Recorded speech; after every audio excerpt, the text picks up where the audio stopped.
mga langka. Dito ako nagpapahangin. Kamusta kayo lahat? Ingat kayo sa araw-araw ninyo na trabaho, gawain sa bahay. Sa trabaho man. Dito sa amin, super init dito.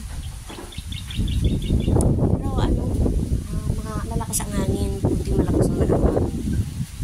Ayan.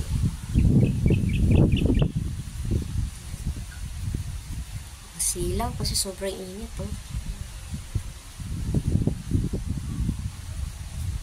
Silaw.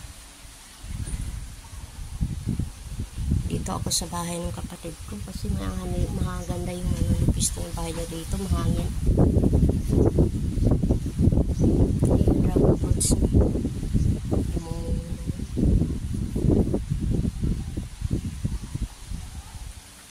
Ingat kayo lagi. Thank you for watching. God bless you all.